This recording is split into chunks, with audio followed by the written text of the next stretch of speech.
koje izabrati.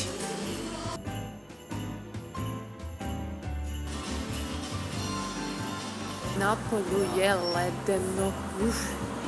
Snimat ću IKEA haul.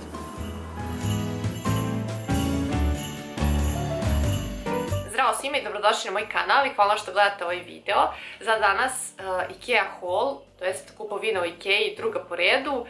Želim opet da naglasim da ovo nije nikakvo hvaljenje, šta sam ja tu dobila, šta sam ja tu kupila, već želim da vam možda pokažem neke ideje, možda niste ni znali uopšte da to postoji u IKEA-inom asortimanu, niste vidjeli u radnji ni na sajtu i eto, nekako mislim da mi da lepo vaspitanje iziskuje da to naglasim. Krenut ću prvo od sitnica i prva stvar su ova dva cvetića za čaj.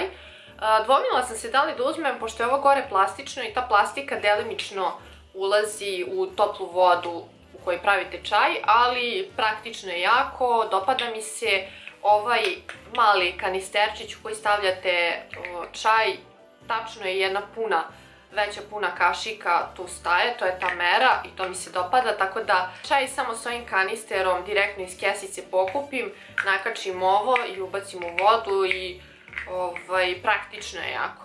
Tako se kači, skida se, pere se i to je to i dolaze dva u pakovanju. Uzela sam još jednu ovu prskalicu, rekla sam vam prošli put da sam se oduševila, praktične su i jako dobre, da se ima za svašta po kući i jeftine su. Naletela sam na ovu veliku drvenu četku koja je mekana, a gusta. Ja želim da probam ono suvo četkanje kože, dry brushing. Ako vas interesuje o čemu ja to uopšte pričam, na internetu ima dosta tekstova o tome, o tom suvom četkanju kože i kažu da je jako dobro za kožu. Postoje i tutoriali kako se to radi i lete neke dlake. Postoje i slike na koji način različite delove tela treba da četkate. Kažu da podstiče cirkulaciju i da je generalno baš dobro za kožu i vrši blagi peeling i ova četka je dugačka, mogu da dohvatim i leđa, a uopšte nije bilo skupa jer ovakve četke na drugim mestima su dosta skupe.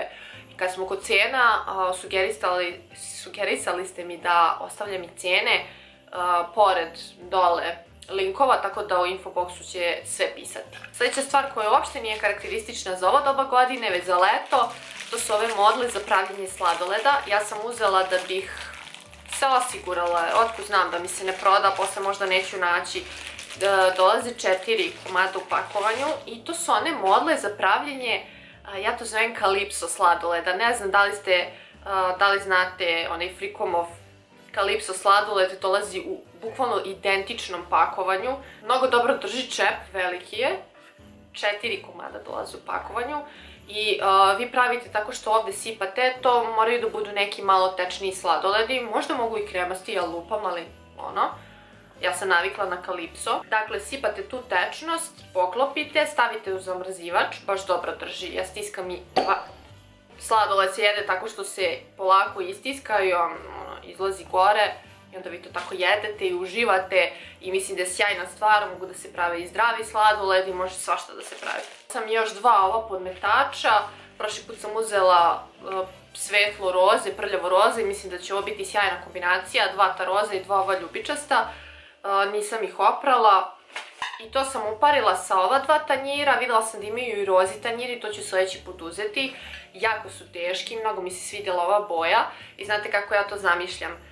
Na onom roze podmetaču ide ovaj ljubičasti tanjir, a na ovim ljubičastim svetlo roze tanjiri. Mislim da će jako lepo da izgleda. Malo im je jača cena, pojedinačno se kupuju, ali su dosta teški i kvalitetni. Što se tiče novogodišnjeg asortimana, jedino što sam uzela je ovo pakovanje sa ukrasima u obliku srca.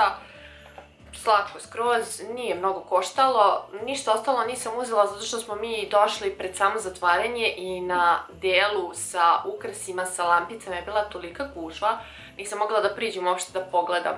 Tako da sam završila samo sa ovim, nisam još okačila na jelku, čim završim sa snimanjem onda ću okačiti.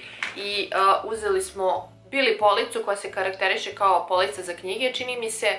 Pročitala sam skoro da se u svetu svake sekunde valjda proda po jedna bili polica, tako nešto. postoji jako dugi niz godina i mnogo se prodaje, mnogo se kupuje, povoljna je vrlo i mislim da je jako praktična i slatka jako. Ja sam je kupila za svoj radni prostor i rekla sam vam da ću vam pokazati u jednom videu kako sam ga sredila. Sad vam pokazujem samo eto to šta sam uzela u Ikei da dopunim taj prostor. Pored bili police uzela sam i policu za zid, o kojoj nemam šta puno da kažem. Dobijaju se to se zove konzola, to što vam drži policu na zidu. Šrafovi mislim da se ne dobijaju, nisam sigurna. Ili se dobijaju, ali se ne dobijaju tiplovi. Mislim, bit će da je pre da je to. Tiplove vam ne daju iz prostog razloga što ni oni sami ne znaju koji tip zida vi imate i gde ćete vi to ušrafljivati, tako da je na vama da tiplove kupite. Nešto što smo ranije uzeli, a zaboravila sam da vam pokažem, to su dve fioke koje idu ispod bračnog kreveta. Nama su sjajno poslužile, ja sam se oduševila kada sam videla da postoji posebna kupovina tih fioka, jer smo hteli da naručujemo, ali već kad bi naručili da nam naprave, to bi nas skuplje izašlo. Ja sam sigurna 100% da bi nas skuplje izašlo. Možete kupiti 4, mi smo uzeli 2 i tačno do polovine bračnog kreveta se one uvlače i namenjene su za krevete, za ramove kreveta koji imaju dušek dužine 2 metra. Savršeno nam se uklopilo i mislim da je ovo sjajno rešenje, pogotovo za male prostore, da mogu lepo da iskoriste taj prostor ispod kreveta. To je bilo sve za ovaj video, hvala vam što ste ostali do kraja sa mnom.